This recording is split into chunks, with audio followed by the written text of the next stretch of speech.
I am of the nature to age. I have not gone beyond aging. I am of the nature to grow sick, to fall ill. I've not gone beyond sickness. Is that true? I am of the nature to die. I've not gone beyond dying. Is that true? All that is mine, beloved and pleasing, will become otherwise, will become separated from me. Is that true?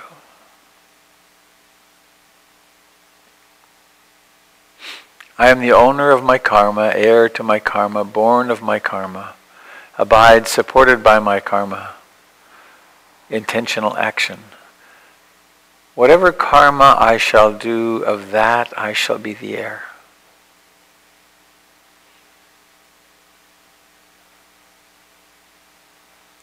Could you close the windows for me? Thanks. Another way of saying that that's very simple and powerful goes like this. Forgot that. Do this.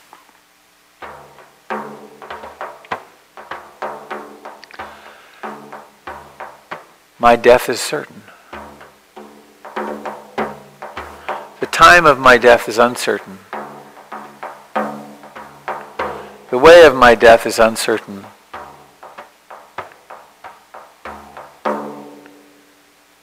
The place of my death is uncertain.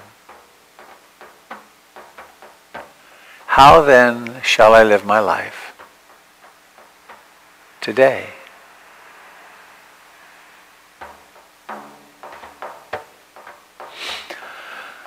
My death is certain.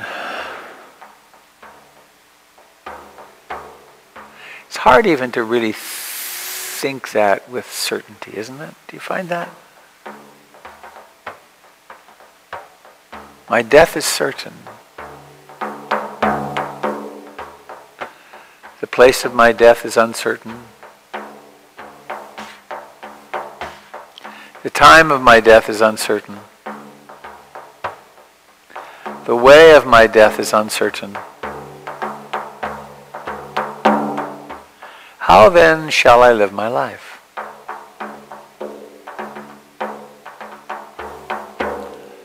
Today.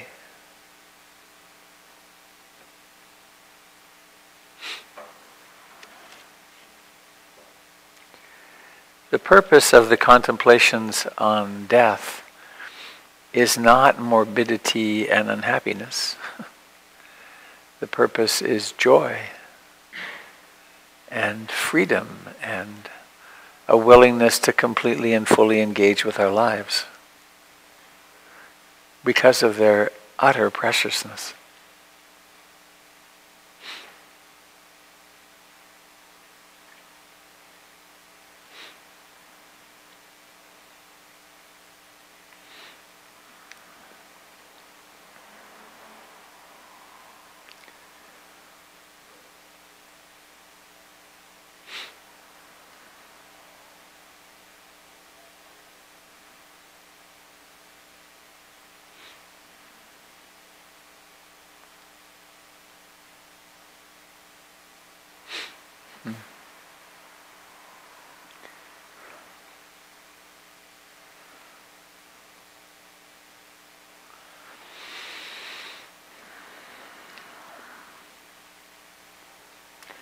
How would you live your life today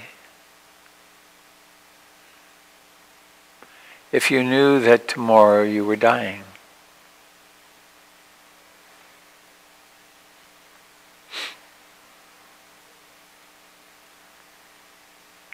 Or maybe a week from now.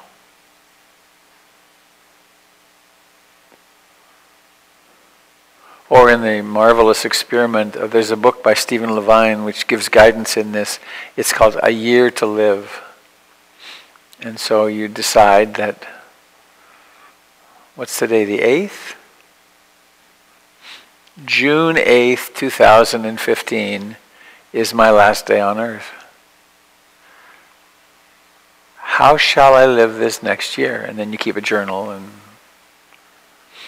maybe you make a calendar and cross off the days as they come and go. We've had a fair number of members of our community pass away. I was teaching back during the early AIDS catastrophe in the gay community, and it was pretty heavy. I did several times a ceremony, a grief ceremony. Might be fun, might be a good thing to do at Breitenbush this time. It's done this way. I get a large stainless steel bowl and put candles in the middle, and then darken the room completely except for those candles. And then people have been primed by asking them a day or so ahead, telling about this ceremony that we're going to have. Please gather pebbles and small rocks for any loss or grief you would like to acknowledge in this ceremony. And then we start chanting, and we do the chant, Gate, Gate, Paragate, Parasam Gate, Bodhi Swaha, which means in one translation, gone, gone, gone beyond, going, hail the goer. And then we start chanting that, and then people would come forward one at a time and kneel, and the room is dark except for these candles in the middle. And then if they want to be heard, they do this, and then they can be heard. Or if they want to not be heard, they can do this, and the chanting gets louder. And someone can say anything. And then they would drop their rocks in with a clank. And there were a couple or 3 times when men went forward with a handful of pebbles and just was like, maybe lots of clink, clink, clink, or just not, of course, that's a unique moment in time when people have lost lots of their loved ones. I know my parents, with all their own weaknesses and so on, their own strengths, they stopped going to the funerals of their friends.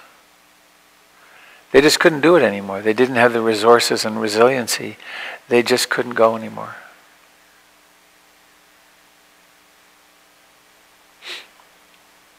So that's a marvelous ceremony to really acknowledge, and there's lots of tears, of course. And another ceremony which I've conducted, which actually I learned first from Robert Aitken Roshi. How many of you have heard of Robert Aitken?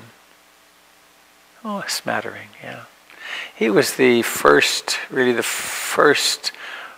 I guess him and some Catholic priests were the first Americans to become Zen masters. And he became a Zen master. He was in the Bataan Death March. And he survived. But in captivity, he became enamored of Japanese culture. And after the war, he became a Zen. He trained with one of the great teachers. Anyway, after we lost our baby that time, a year and a half later, we were on sesshin with Robert Aitken Roshi. And we both talked with him about that. And he suggested, why don't we do the ceremony for the water baby afterwards? Which there's a golden figure up here. That's, forgetting his name. How silly, maybe it'll come to me. He is the archetypal deity, the bodhisattva who protects pregnant women, babies, and people at crossroads. And apparently in Japan, you see lots and lots of these. It's when the path is going to change. I'll remember his name, I hope. Anybody remember? Jizo, thank you. So anyway, he did for the first time I'd ever seen it, a ceremony for the water baby in which we went forward and he named our baby, which we hadn't done. He named our little boy Subtle Heart. Nice. And who died at 5 months.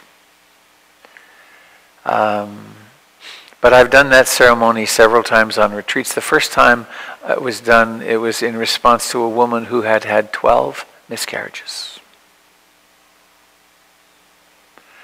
Pregnancy and childbirth are fraught with with a lot of loss.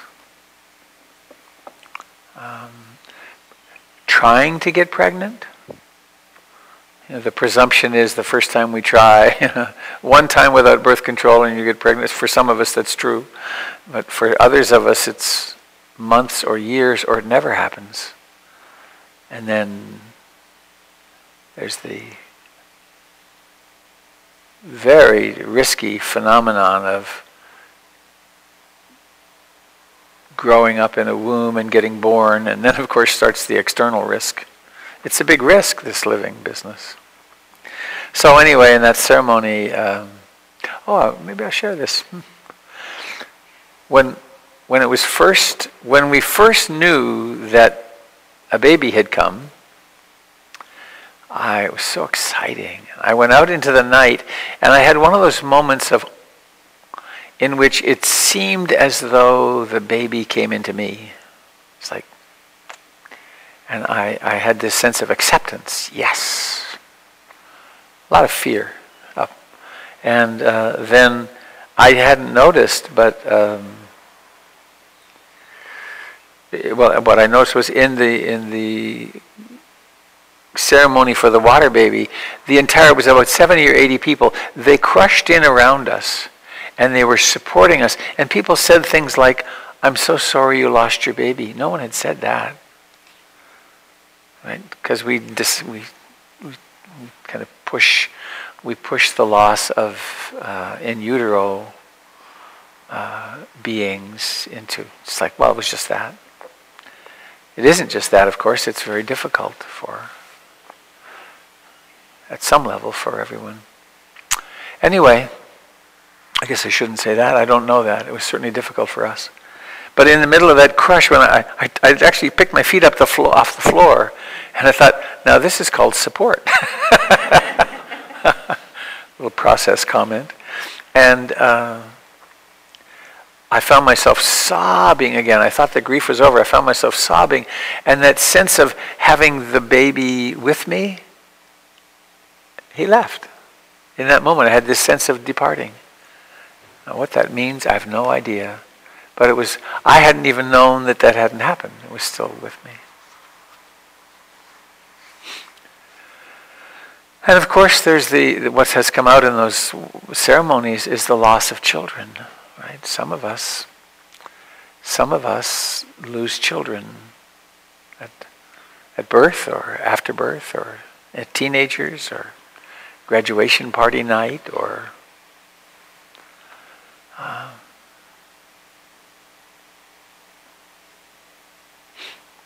so the clanking of stones in a bowl in the context of community can be very powerful.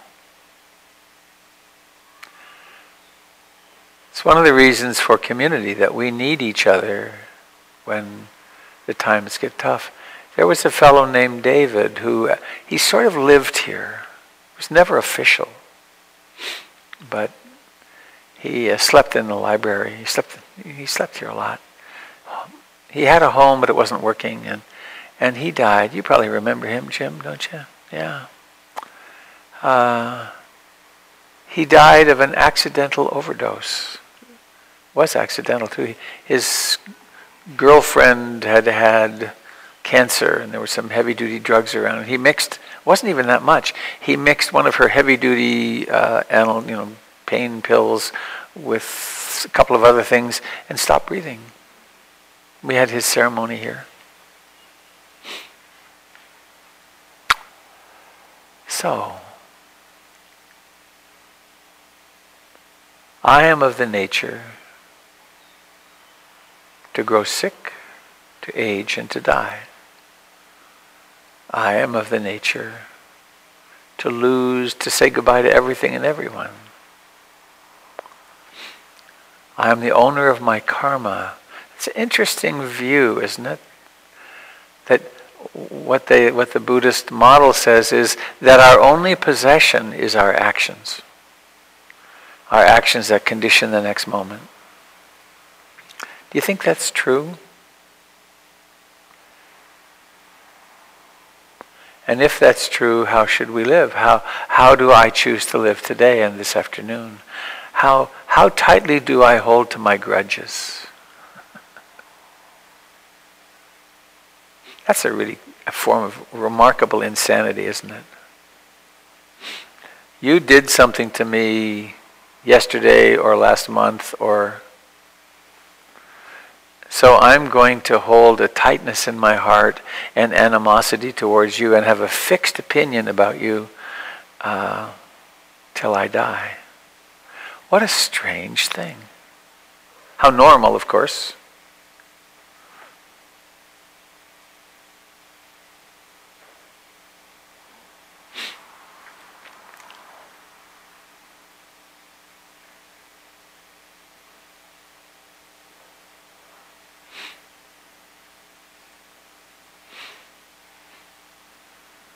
So let's do a little forgiveness meditation.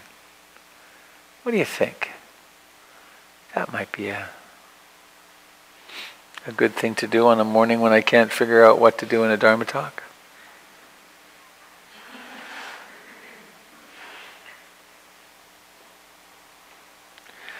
And for those of you that are new today, I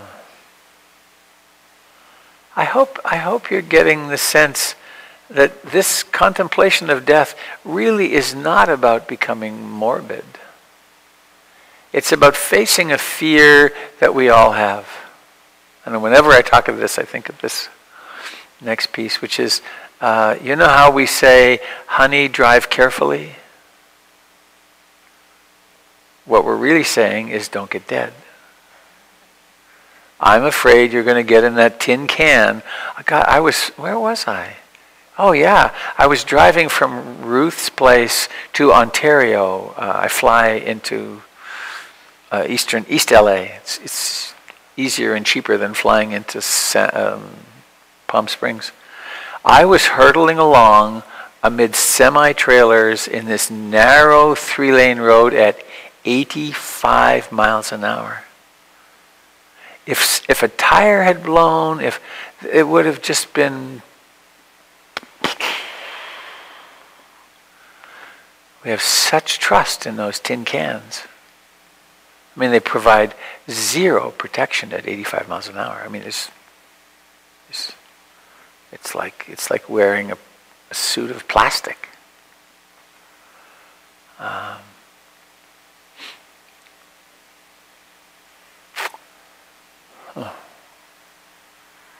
So we have an unconscious, unspoken fear that something will happen to our loved ones when they drive around. I remember when I first started putting my son Luke, who's now 32, into other people's cars, into his car seat. There was always such fear. Of course, he was no more at risk in their car than in my car, but there was this crazy sense of, I could drive more carefully or something. So we have this unconscious fear, and to talk like this, or to reflect like this, to contemplate like this, brings that fear to the fore, right? And that's the practice of Vipassana meditation, is bringing reality, coming in contact with reality. And if that fear's there, why not embrace that fear and recognize that it's not personal, it's just fear. And that means then that we live our lives more fearlessly, more fully. We're willing to engage. We're actually willing to become intimate with each other. Because the great risk of intimacy is that if I really care about you, and it's not, you may leave me someday, it's that this relationship will of course end. And it may be soon, and it might be through betrayal in some way, but certainly it will be through separation or death. So, in order to be intimate, we have to be willing to face this fear, because otherwise we can't do it. So let's do a little forgiveness practice.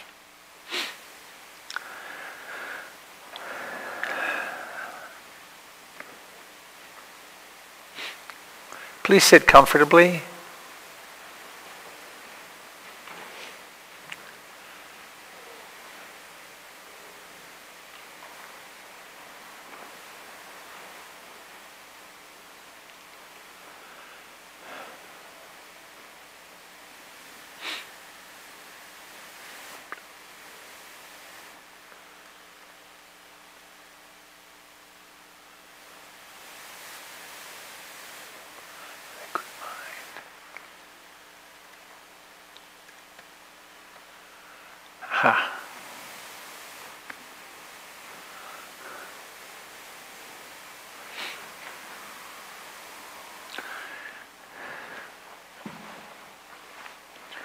Just going to see if I can appear some music.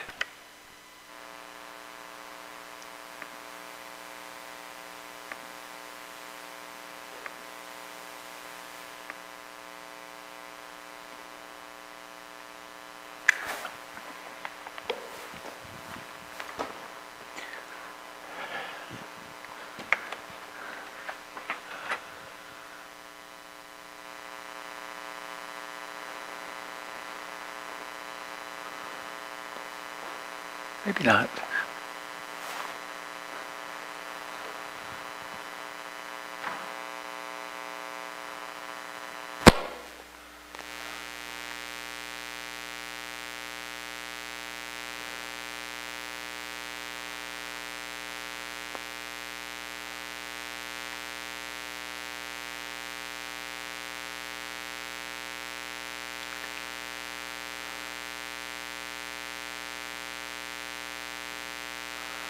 Okay.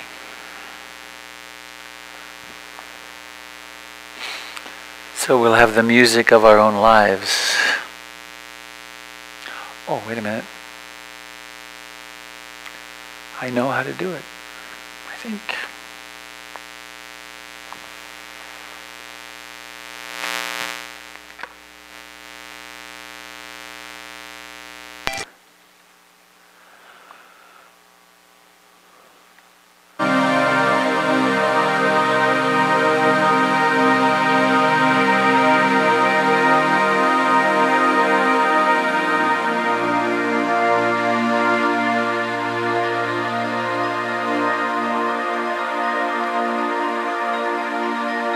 My death is certain.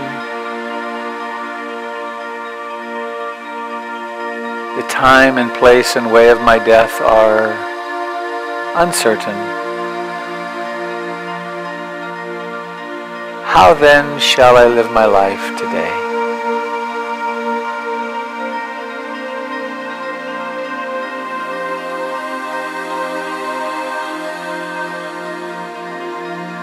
Resentment is, according to the Buddha, resentment is like carrying a burning coal in your hand. We hold very tightly to these burning coals sometimes. She, he, they did this.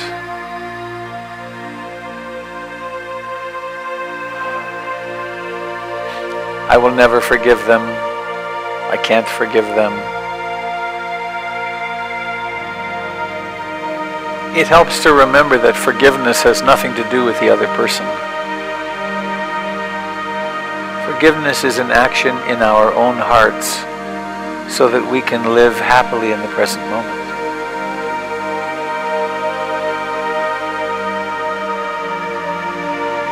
To forgive is to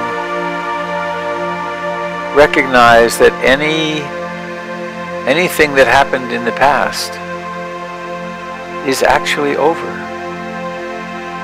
It's over except to remember it and cherish it and massage it. To forgive doesn't mean that we will necessarily invite someone back into our lives. It certainly doesn't mean that we will forget. It can mean that we will forgive and remember with a happy heart, because we recognize that all unskillful behavior arises impersonally out of greed, hatred, and ignorance. And also that we ourselves are quite possible of acting in ways, quite capable of acting in ways that do great harm, and have done so in our lifetime.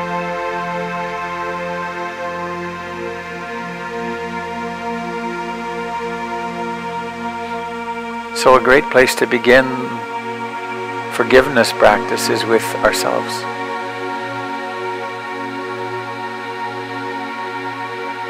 And if there is something that you cherish self-hatred about, unforgiveness about, something that you did or didn't do, maybe something you've never told anybody in this whole lifetime,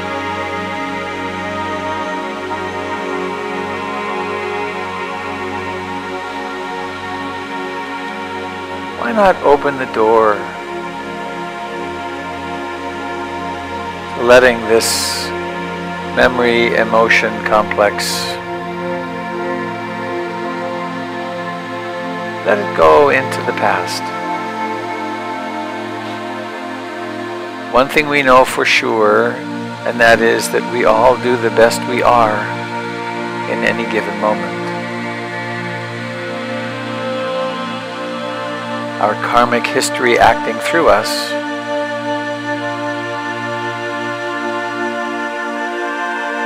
and there's a very simple phrase: as much as I can in this moment, I forgive myself. I accept my unskillful behaviors, even those that caused great harm.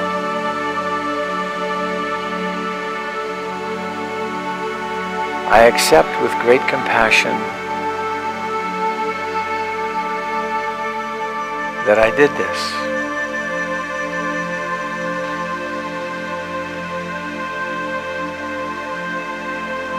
And form the intention, I'll never do it again. It's probably clear you never would anyway. I'll never do that again. And let go of the burning coal of self-hatred or resentment.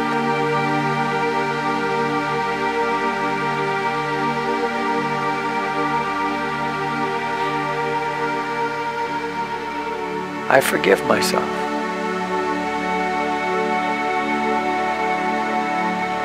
And this is just, of course, opening the door, a beginning. Though sometimes a simple moment, a moment of clear seeing, and everything changes. And you become free to live lovingly and compassionately in the present moment, in contact with yourself and others.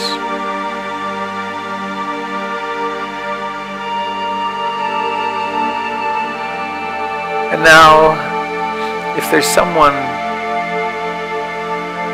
who did or said or didn't do, someone who failed you in the past, or who acted really unskillfully towards you,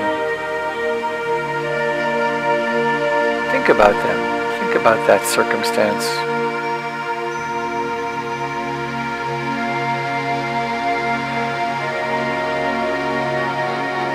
She did this, he did that.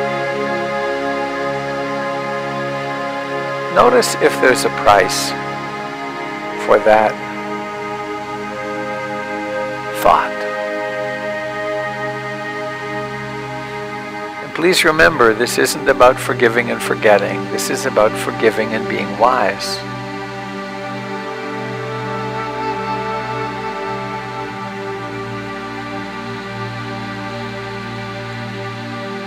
and for your own sake, completely self-motivated.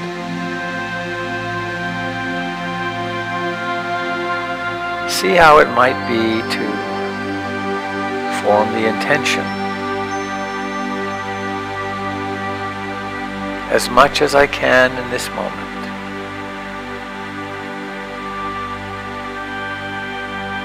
and if you can face the other person, I forgive you. Sometimes to feel safe in facing the other person, we can imagine them on a video screen or on the other side of bulletproof glass. This isn't a risky procedure we're talking about here. This is the freedom of the heart.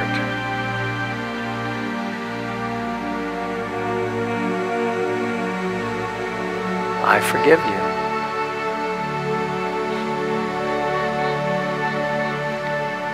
I forgive you so that my own heart can relax, and all the energy that's tied up in resentment can become available for life today.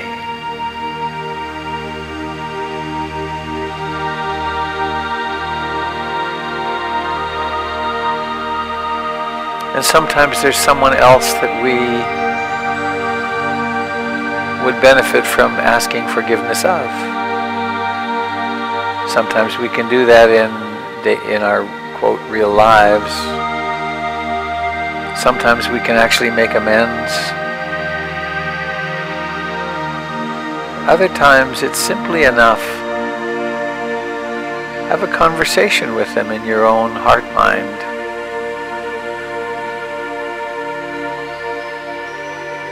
Acknowledge what you did, and that you did it out of greed, hatred, and ignorance, which is always the case when we act unskillfully.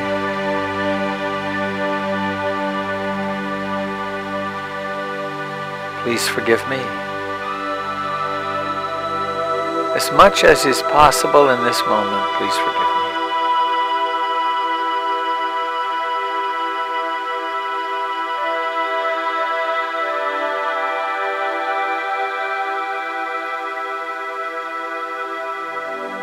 Now this is, of course, a very quick whirlwind movement in the direction of forgiveness. But it really is a very simple process. It's recognizing that all that exists is the present moment. And that there really is no sense in carrying the burning coal of hatred, which we grasped and picked up in our hand in the past.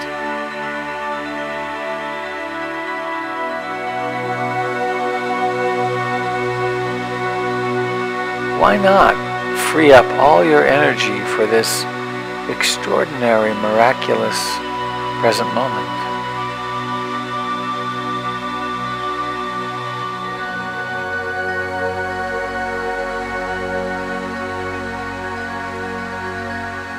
Coming home to your body that breathes, and it only ever breathes right now.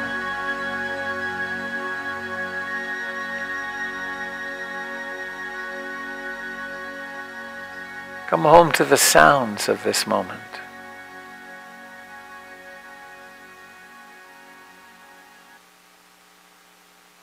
To the temperature of this moment.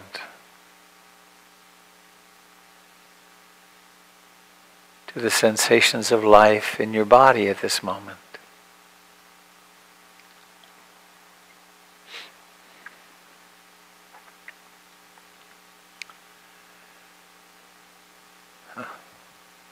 This moment is certain.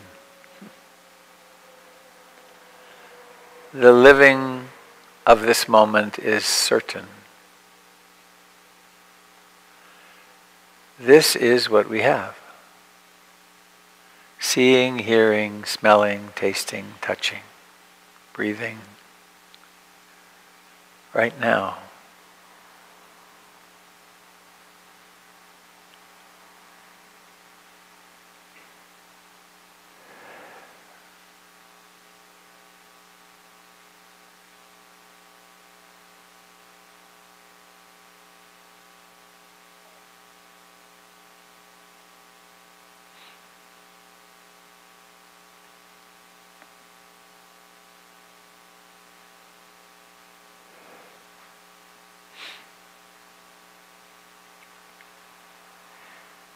into this moment, or as this moment which is all there is, phenomena appear magically. Sounds, smells, tastes, thoughts.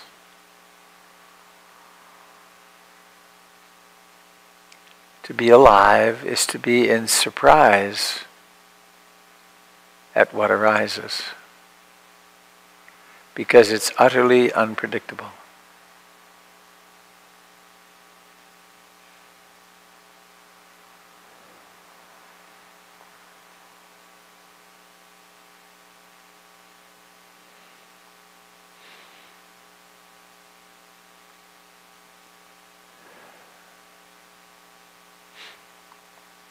Please now notice that your body is sitting here and that it is life. And notice the effort or the preparation that's needed to open your eyes. Maybe first notice the aliveness in your eye area.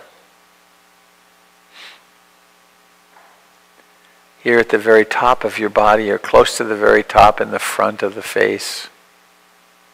And then notice the intention to allow the eyes to open. Seeing springs into being. Objects are born.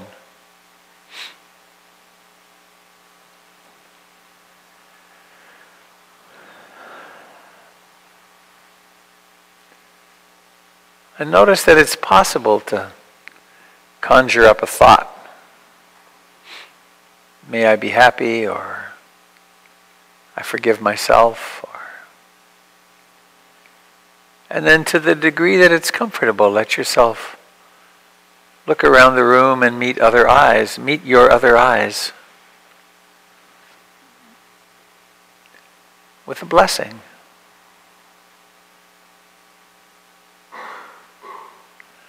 We are here for such a short time.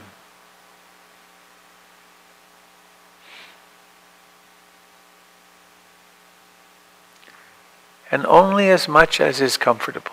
This isn't a push yourself thing. It's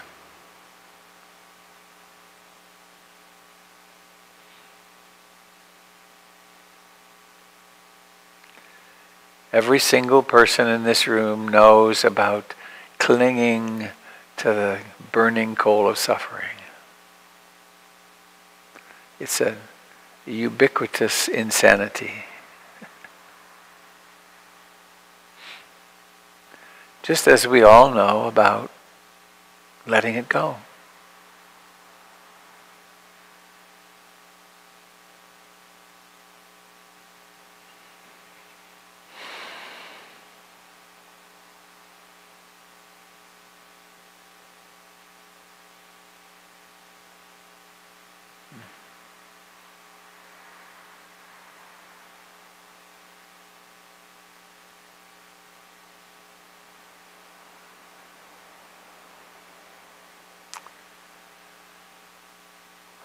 Well, I thank you to those of you in this little tiny camera. How you get in there, I don't know. But I do know you watch these broadcasts, and I hope they're as helpful to you as being here in this room is to me. So please let us mindfully now move to a big circle, and I presume the children will join us momentarily.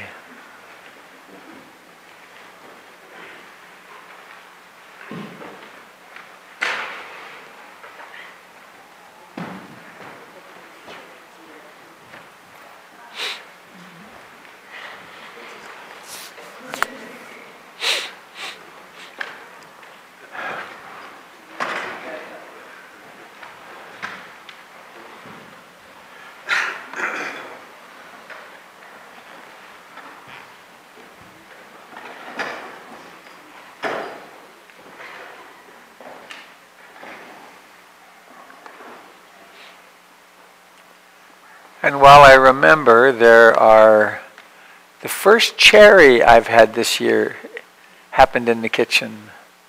There's 2 beautiful containers of cherries and lots of other goodies. So please come and join us for that feast after the practice.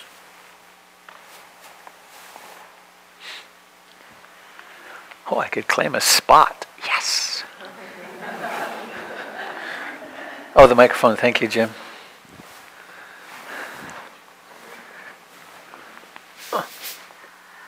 Any of you that would like to come and participate in the, you get to blow out the candle if you're in close.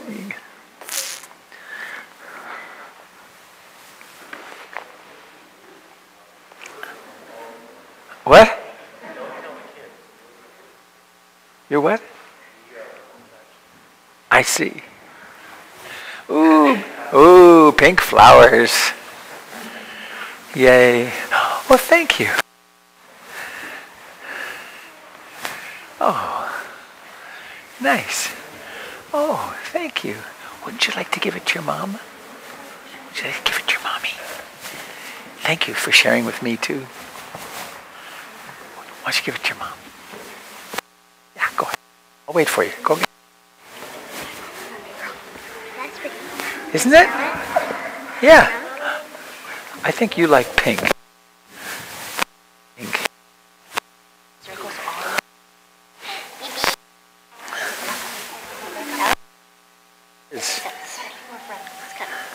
Yeah, it's okay. So, here we are. Let's find a hand to hold. Collection of little flowers.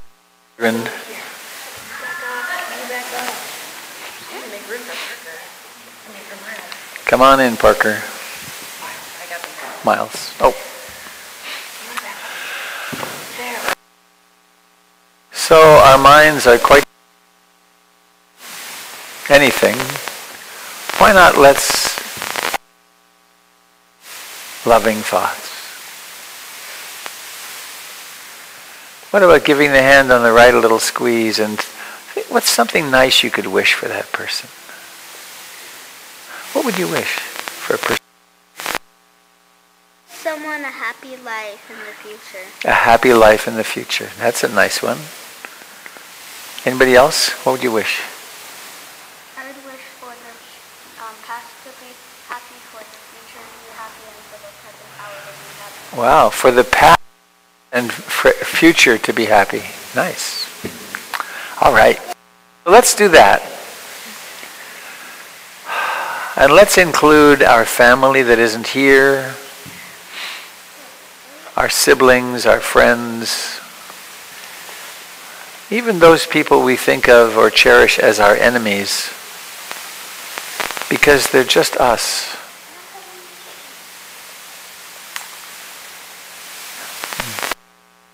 Let's close with our familiar old chant. That's it. May all beings be happy. And have we determined a singer or two? May all beings be happy, and then sadhu 3 times each. Oh, nope. It's okay. Oh well. May all beings be happy. May all beings be happy. May all beings be happy. Sadhu, sadhu, sadhu.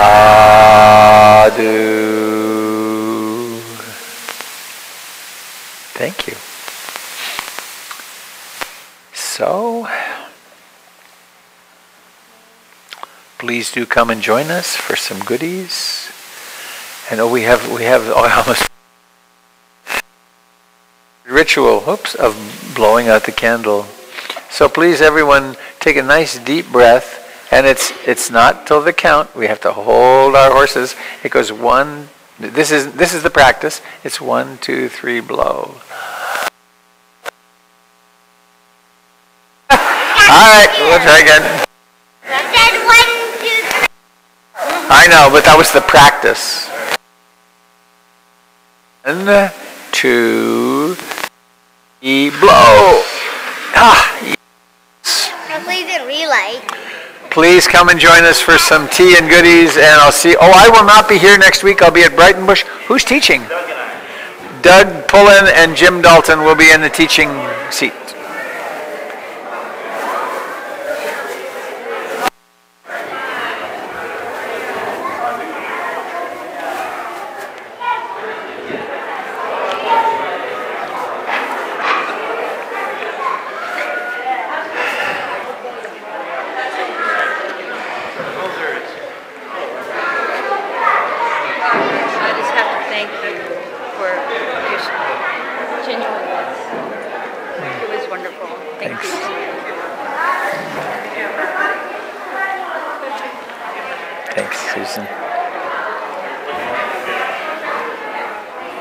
Just a second. Goodbye. See you soon, I hope.